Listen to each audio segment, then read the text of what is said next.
Hey everyone, thanks for tuning in. I am Dr. Jennifer Hawks. I focus in naturopathic medicine, primary care, as well as a lot of energy medicine. We're going to talk a little bit today, actually, about a very sensitive topic for a lot of people. So I want to just throw that out there first and foremost. This isn't going to be a super structured talk. It's just some things that have been coming up recently, not only in my conversation with patients, but also in some of the media and some of what I'm seeing. So we're going to talk a little bit about weight, eating, nutrition, magic pills, right? Um, Body image. So first and foremost, I know a lot of patients have been seeking things like Ozempic. And I'm not saying anything bad about Ozempic. I have seen some patients really benefit their health with losing weight. I have seen some patients do absolutely horrible on it, and they just don't feel good the whole entire time, right? And that's not pleasant. We don't want to cause any issues for mental health, physical health. We don't first do no harm, right? But when we take a look at any diet or any, and I say diet as in any nutritional plan, and a lot of people will get caught up in trying to stick close to a set plan, but then it's hard to follow through with, right? I mean, even back in the day when we had things like the cabbage soup diet that all of us did, and we had certain things that were by all means not checking all the boxes for our nutritional profile. But granted, we've seen this for ever, right? There's always something with nutrition that's popular. We always are presented with these different perfect examples of what we can strive to be with body image. We see it on, you know, on the news, we see it in public, we see it with magazines, we see it with, Hollywood, and we have had different movements over the years to try to kind of deflame the aspect of, fat shaming or obesity. And over the years, we've also had this trend with foods, right? And I remember back when, they were pushing low fat everything, right? Well, then we started to see the issues with the fake sugars and how that was hurting us and, backing up our livers, creating liver damage, with, sugar-free options and things like that, and the fat-free options. And then we started to look a little closer and we were like, oh man, like, yeah, the fat wasn't necessarily the problem. Maybe it's the sugars that'll kill us faster than the fats. So then, switch over to sugar-free everything. And then even when diabetes became not only more prevalent, but also more popular, as in a topic that many of us knew more about because we had family members that were affected by it, right? So more people were aware of diabetes. And even back when they used to call it sugar diabetes. I just love that. Especially like if you're down in the South and someone talks about sugar diabetes, I just smile, in my head because it's just so cute with some of the way that terms have changed over the years. Then as we moved along, we had more and more focus on the actual, you know, highly processed foods to make it convenient for us, right? Well, I want you to think about where that came into play. So when we had the luxury of the nuclear family aspect where one parent worked, one parent stayed home with the children,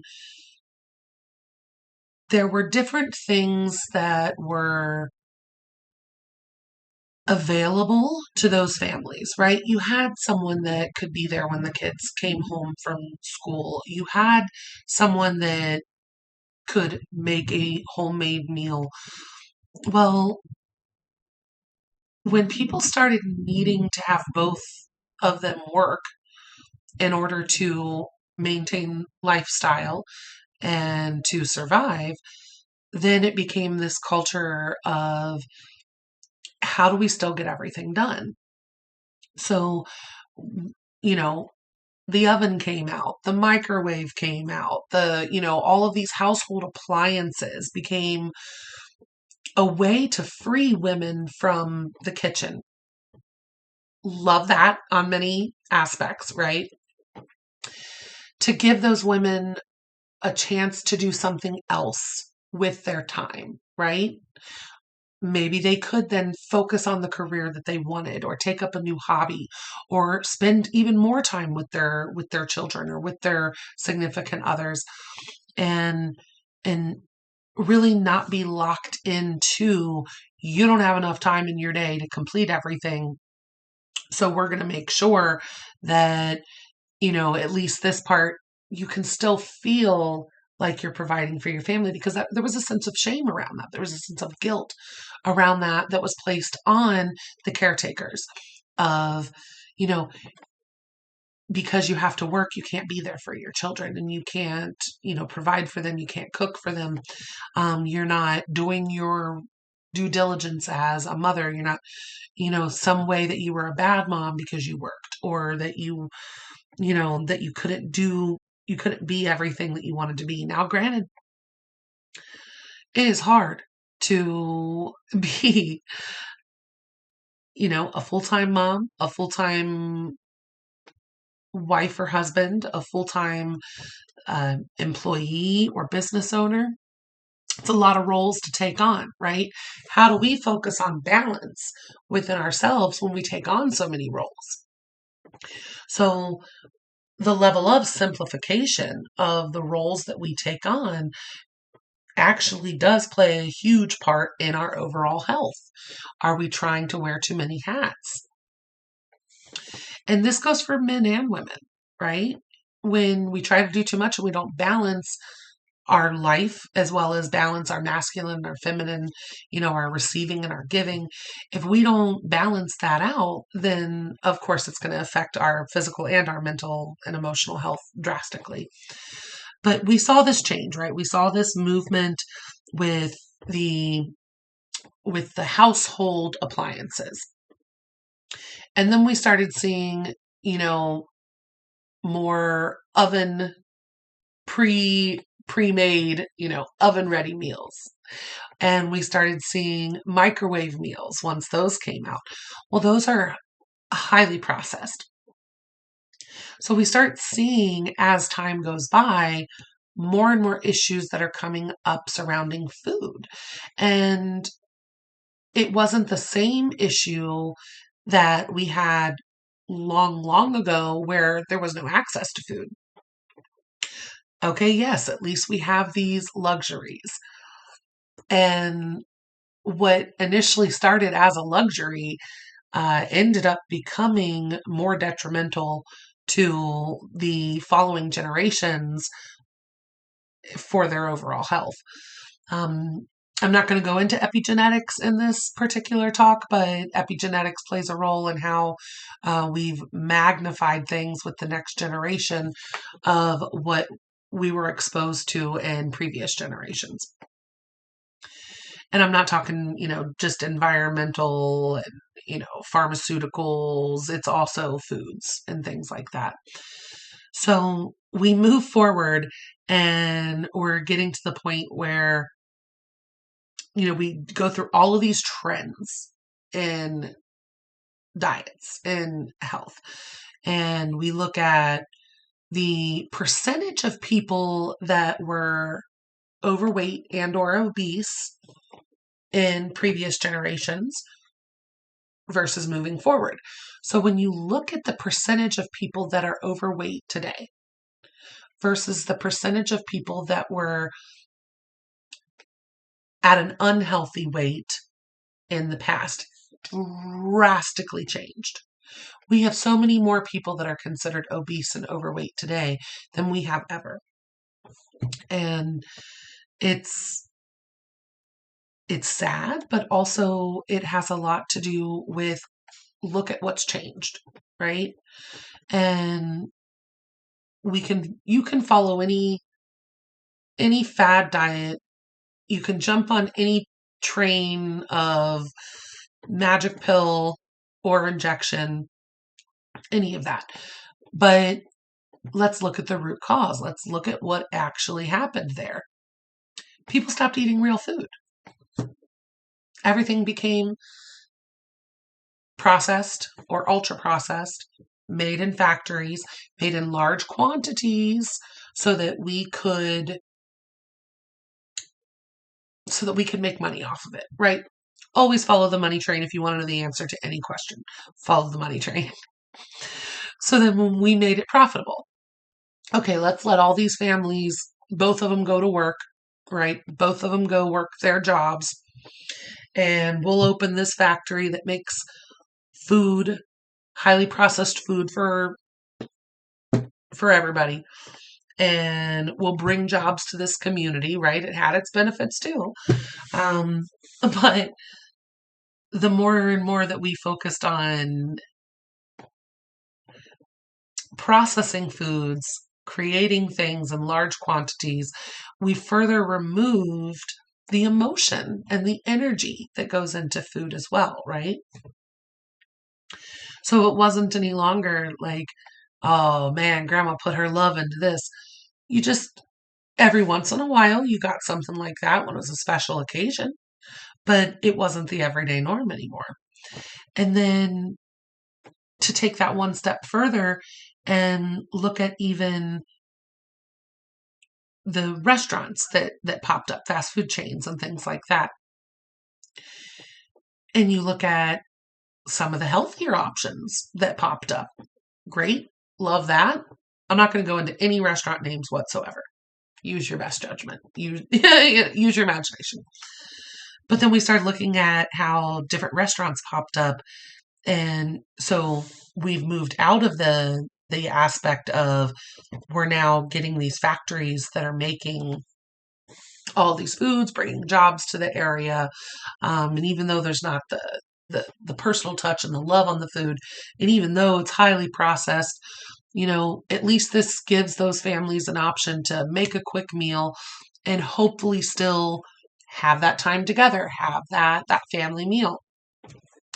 And so there was that. Then it became eating on the go quite a bit, right? With fast food and drive-throughs and not really consciously eating. It was, and we're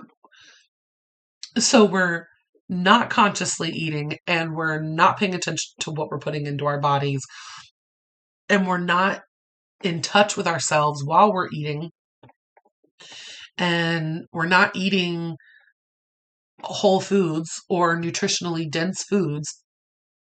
So it's like we're eating dead food while feeling dead inside in a stressful time.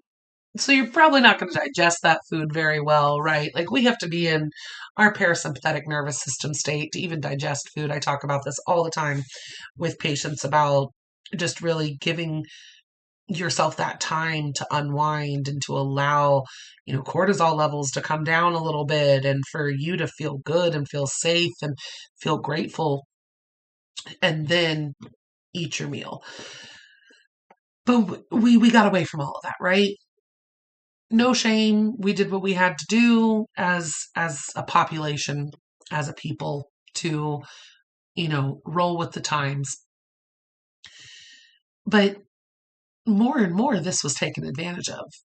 And then you start looking into, this is a really sad topic, food deserts. So when you look at what is your access to healthy food, a lot of us live in neighborhoods where we have a grocer, we have, different places that we can go, not only if we wanted fast food or, but we also have grocery stores to go to. Think about a lot of the neighborhoods that actually don't have grocery stores to go to. And especially in lower income and minority neighborhoods where transportation may not necessarily be accessible as well to get out to go to a different area that has a better grocery store, that has Whole Foods. And I'm not talking about the company name Whole Foods, I mean actual food. And when you when you think about that one step further, and it's like you've got a convenience store on the corner and that's the only access to any type of food that you have. And then you might have like a couple fast food chains that you could walk to or something like that.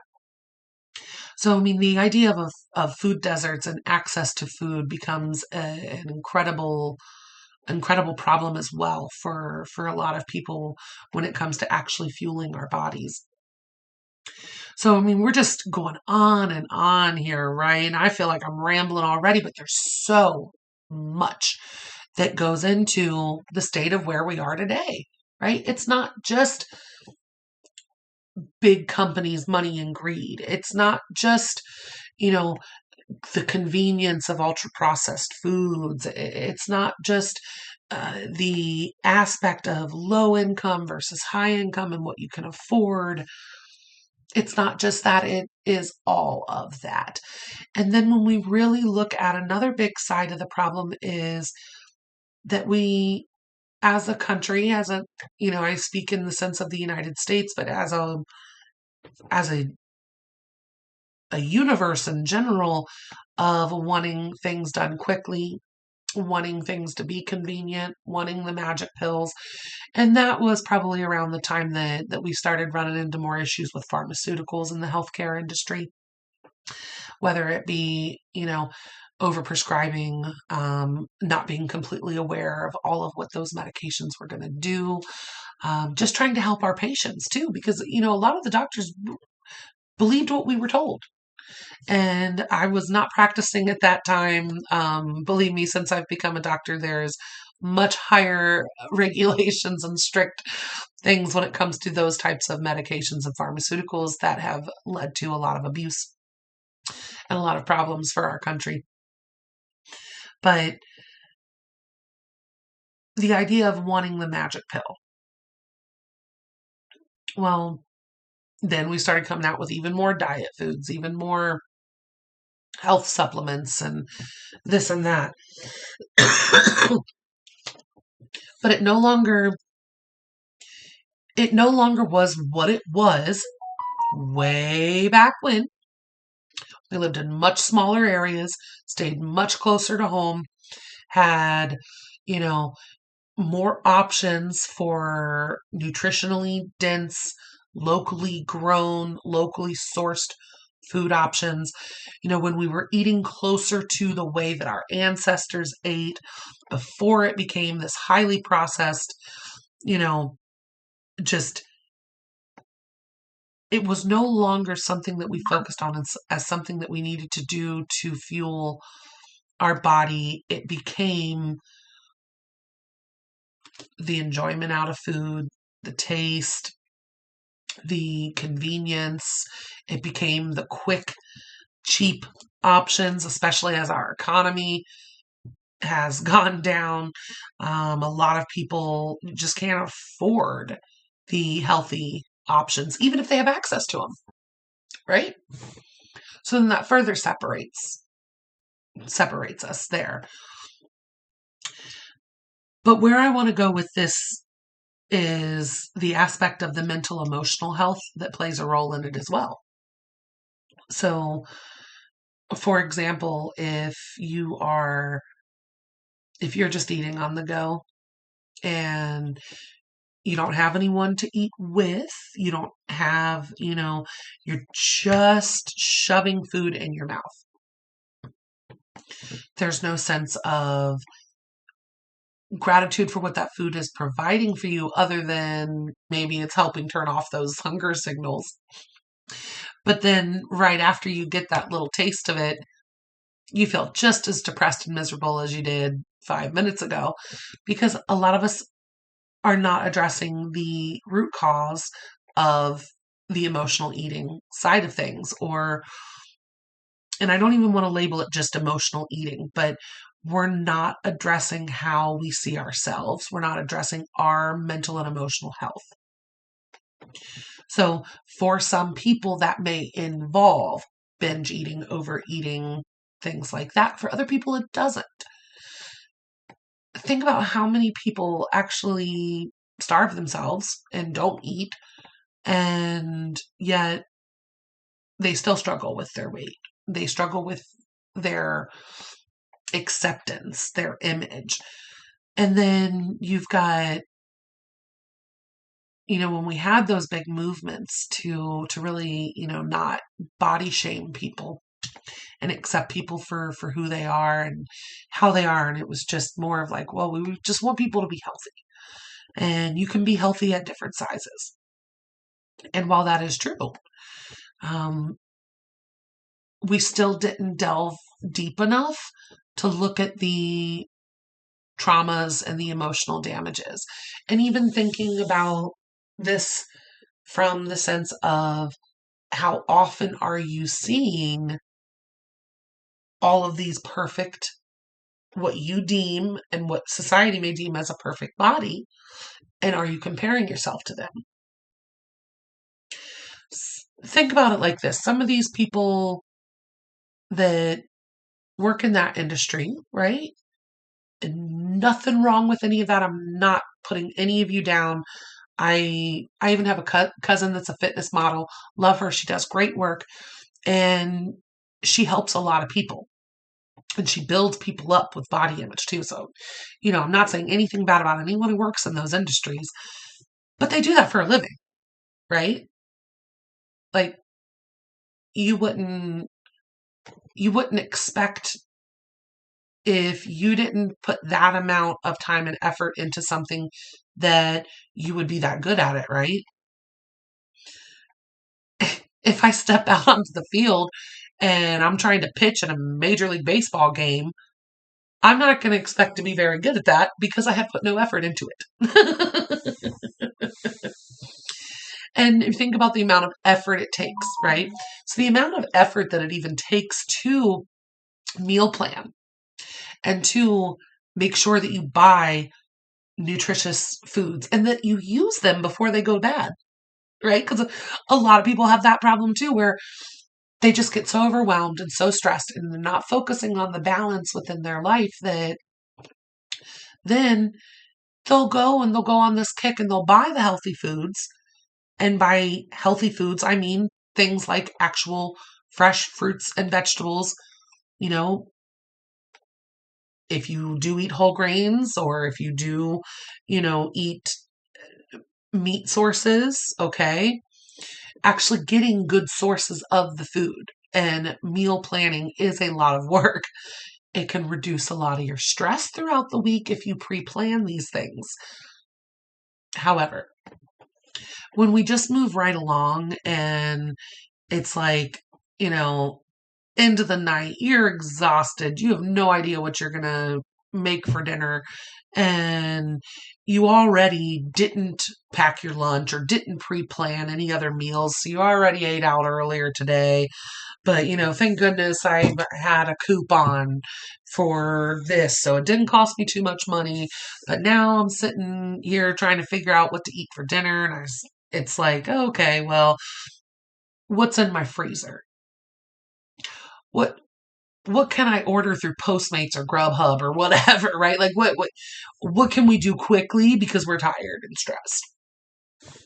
So a lot of the issue, I think, surrounding our health and our nutrition actually has to do with the balance in our life, right? Our stress, our, whether or not we're actually planning meals, grocery shopping, making sure there are good healthy options around. So no matter what Like if someone wants to follow a diet, okay. But the biggest suggestion that I have for anyone is to actually just eat real food. If you just eat real food the way that the earth intended it to be eaten and not highly processed, you would be a lot better off. Now, I'm not saying go on a completely raw vegan diet. It's not right for everyone either. And in fact, if you've got a lot of GI issues, you're not going to do so well with all raw. It's harder to digest. It's harder to process. It's harder to gain the nutrients out of those foods if you've already got a GI problem. So, not one thing is right for everybody. I can't make one single suggestion that is like, you know what, this is the exact right suggestion for every single living being. It's just not the case. Now, there are certain generalized suggestions that we can make, right? Like eat whole foods, eat real food, eat nutrient dense foods, try, stay hydrated. There's a lot of things that we could make general statements like sleep. That's a big one. But I think one of the, and I just want to keep coming back to this because one of the biggest things with fad diets and magic pills and weight loss drugs and things like that, it kind of, we're still missing the hard work piece. We live in a society where it's like we want everything for free. We want to be able to do it ourselves. We want the information fed to us. We want to be able to believe it. But most of us have been so disenchanted by things that we don't believe it. Then we're even second guessing everything that we're reading and seeing. So, of course, trust, do your due diligence to do your own research and look at the sources that it comes from and always follow the money train if you're looking for motive on why someone would say something about a product or about, when you're reading research, pay attention to who funded the research is all I'm trying to say there. But the body image aspect and are we trying to lose weight and fit this perfect body image because we want to be healthy? Some people, yes. A lot of times, no. A lot of times it's actually the mental emotional component that pushes the physical component, right? You want to look good. You want to feel good. You want other people to recognize you. You want to be deemed attractive and of value.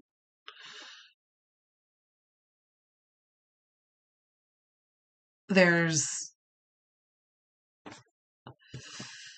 the seeking of validation from others based on what you look like pushes a lot of people to this unhealthy relationship with food and to this unhealthy relationship, even with exercise for some people, or weight loss drugs and things like that. And I know a lot of you know this, but for years before Ozempic and all of that, there's been weight loss drugs there's always been a weight loss drug on the market in some way, shape, or form. And of course, there's always the bariatric surgeries and things like that. But I want you to look at it from the standpoint of what is that person truly seeking? Are they going to feel better when they lose weight just because they physically feel better? What about the emotional side of things? Are we just going to find another reason to hate ourselves? Another reason to not smile when we look in the mirror? Another thing about our life that we don't like instead of looking at the whole picture, feeling grateful? If you don't like yourself, you're not going to like yourself at any size. Okay? Just period. I've been a big girl my whole life. It is what it is. And while that is something that I work on for my personal health,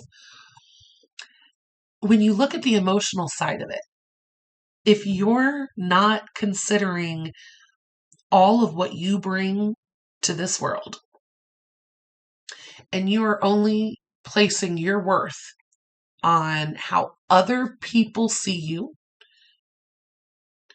and how you see yourself, but yet you have a horrible relationship with yourself, then you can lose any amount of weight. You're still not going to like yourself.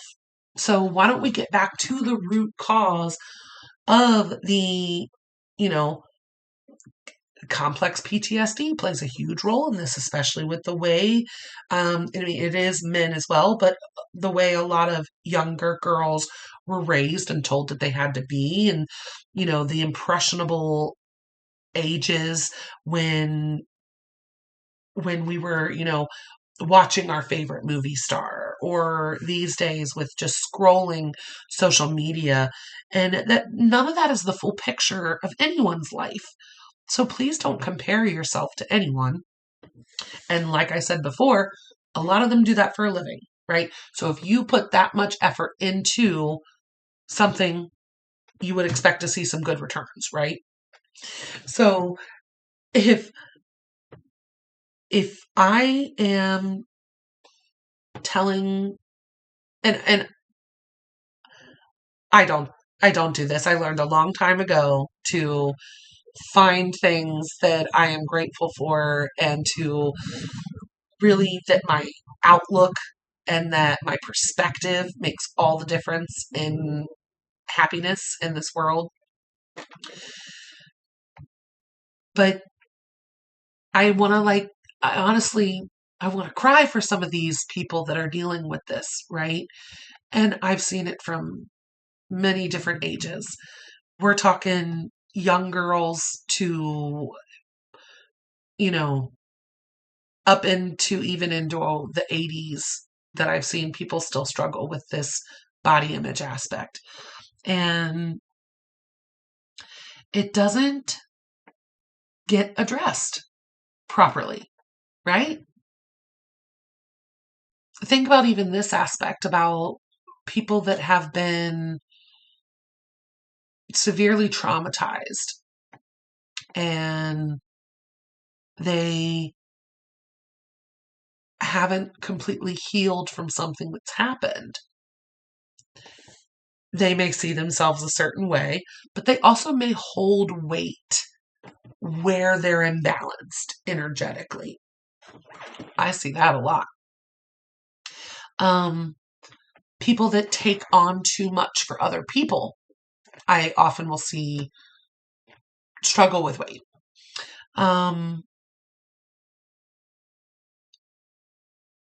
The most, honestly, the most narcissistic POSs, I have not seen a single one of them have weight problems. Because they don't take any responsibility for anything, right? They project, they put everything else they put everything on somebody else. They don't carry the weight for anybody else, not even themselves, half the time, right? Not more than half the time, but I'm not going into that. But it's like, think about that, how much people who truly care about others and want to help others and put themselves on a back burner while doing everything that they can to be there for their friends, their family, their community. Those people more struggle with their weight. And it could be the weight that you carry for other people, right? It can also be that think about your value and your worth. Are you placing this value and this worth on yourself to where you matter and your nutrition matters? your time for exercise matters. Your time for sleep matters. Your time for doing something that you want to do matters. So really looking at the emotional health of, are we seeking validation? Do we not really truly value our own worth? Do we feel safe and secure being who we really are? And we're always working on ourselves, right? But do you feel safe and secure being who you are? Are you actually talking to yourself so negatively that it that you beat yourself up all the time? And when we start to look at the emotional side of weight and nutrition and diets, and it wouldn't matter if you got a bariatric surgery, it wouldn't matter if you lost every pound that you wanted to lose, if at the end of the day you still don't like yourself, you still don't feel good about you.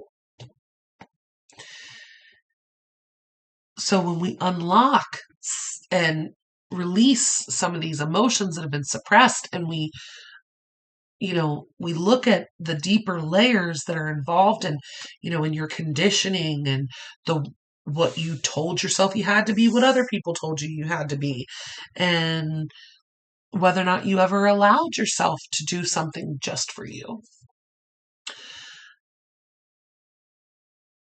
There's so many different layers to image and to what is considered healthy.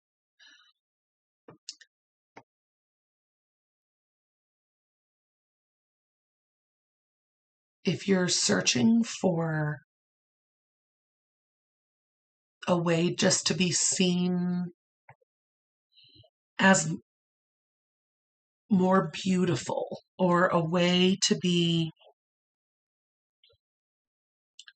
praised, find something to praise yourself about. Find something within you that you like, and keep working on yourself.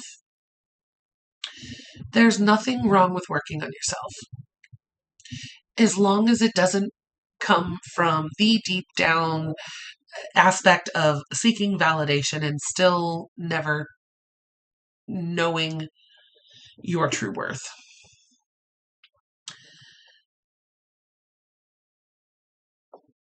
Eat real food, people. Seriously.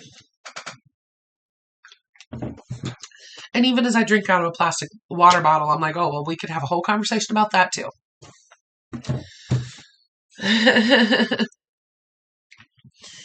But yes, things have changed over time. And yes, part of that is big business, corporations. Part of that is, greed and how we can make money on mass production of things. But you can't hate them for that. They rolled with the times too. Okay. Because then we were in that time industry when people wanted easier options so that they could work and raise their children and still provide food at the same time. And yeah, like when it comes to food deserts and stuff like that, it's like, that's just sad. That's just not right. But if a health food store moved into that neighborhood, would they survive from a business standpoint?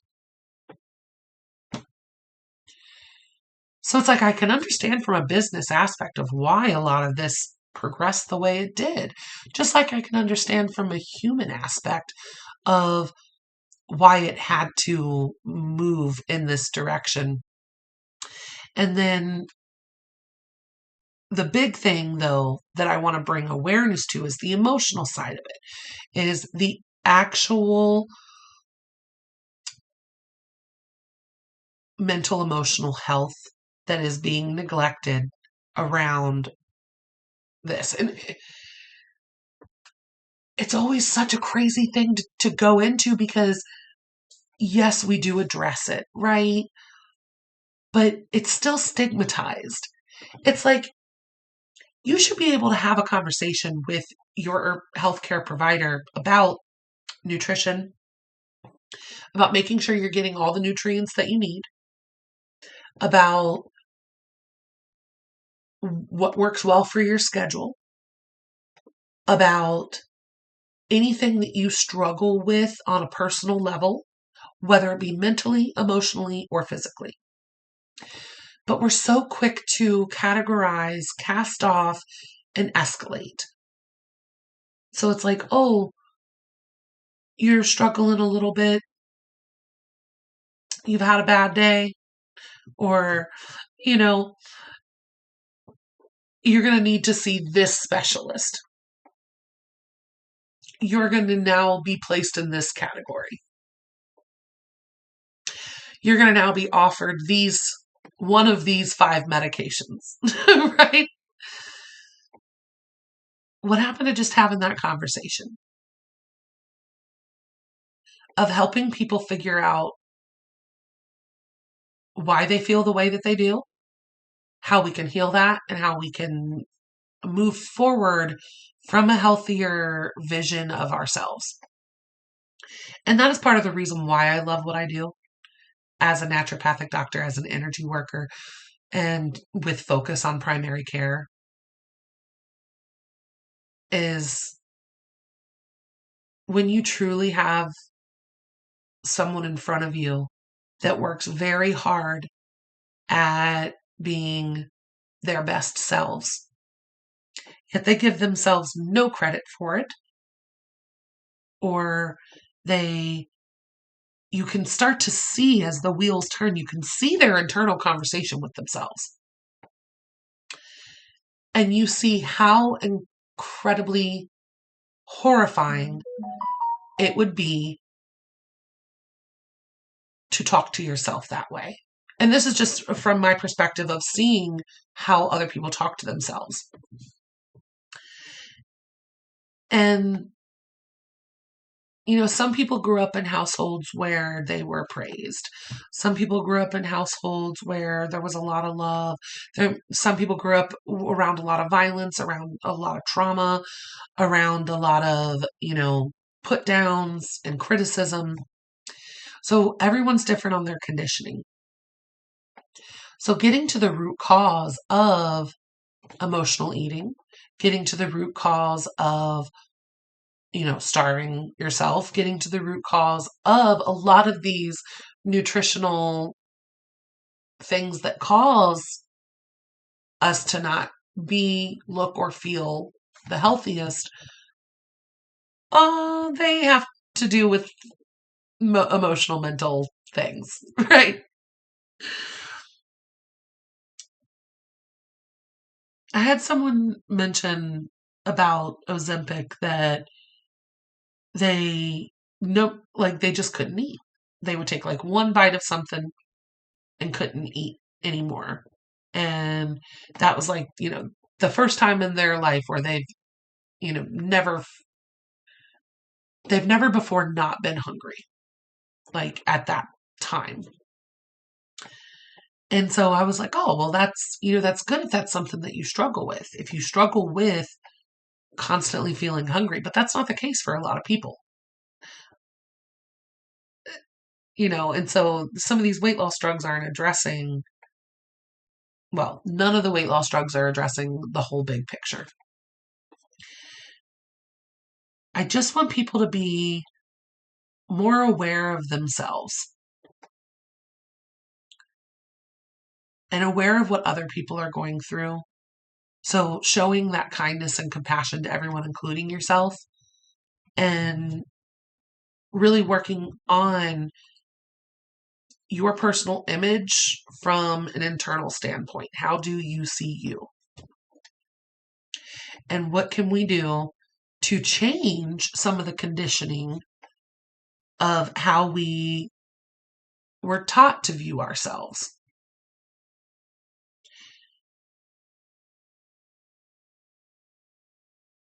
There's a lot that I want to be able to provide for my patients. I want to help every single person that I encounter. And I have yet to find a single case where someone had weight loss goals that did not involve something mental or emotional surrounding food, eating, or personal image.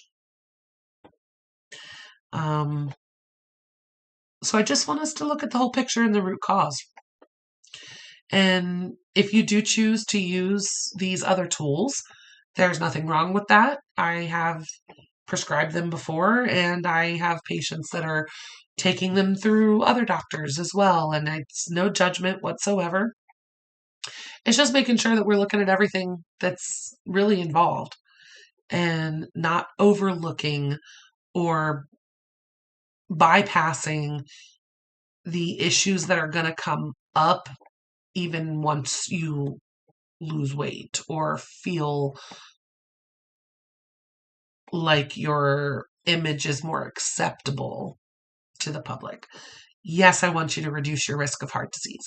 Yes, I don't want you to deal with diabetes and the complications that go with that. Yes, I want you to feel good about yourself. Yes, I want you to be able to ride on an airplane comfortably. Yes, I want you to be able to go to the store and fit into your pants that you want, right? Yes, I want you to be able to walk down the street and feel confident about yourself and not get bullied or snickered at. But like I said before in this video, it's all about your perspective. It's all about your perception of things. And if someone bullies you, right? What does that say about them? I always just feel bad for the other person at that point. And it's like, oh, goodness gracious. Is that how you were taught to protect yourself? Is that how you have decided over time to lash out at others before you get hurt?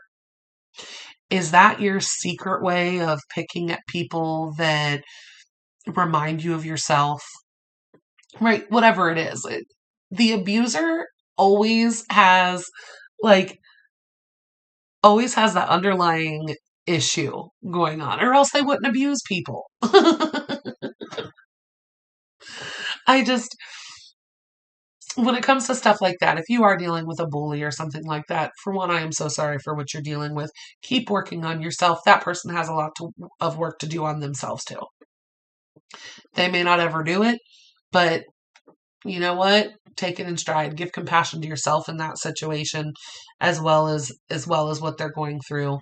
And just because someone else pops off or is verbally abusive or physically abusive towards you, doesn't mean you have to take that in as part of your identity. Overall, summing things up here.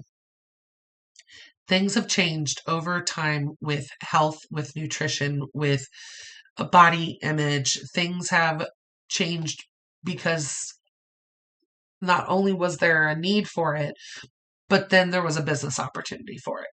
So we're not going to be mad at anyone for how things are. That anger isn't going to solve anything there. What we can focus on is having access to real food, having the willpower to actually eat clean and eat good food, having the balance in our life to be able to meal plan or cook, and having the mental and the emotional fortitude and resiliency to actually look at situations for what they are and to love ourselves at any stage, and to know that if we want to put the effort into something, we can see improvement. But at the end of the day, when you go to bed, are you able to fall asleep feeling good about yourself and about what you've done that day? Are you able to wake up in the morning and be excited about the opportunity that you have to make a difference in the world that day? And you smile at yourself in the mirror knowing that you're a good person, that you are beautiful inside and out, and that imperfections are okay, that you as a whole are just fine. So, let's keep working on the mental emotional, guys. It's going to make everything feel better. If you'd ever like to come see me in person, I have a private practice in Surprise, Arizona. You can find me online at dochawks.com. Dr. Jennifer Hawks, you can Google that. That will also give you more information. And I have a couple YouTube channels. One is for tarot and energy readings. The other is for random videos that I do on health topics. Then how else? Oh, I also do virtual appointments. So no matter where you are, you can have a consultation with me that will be specific, customized to you. Take care of yourselves and be kind.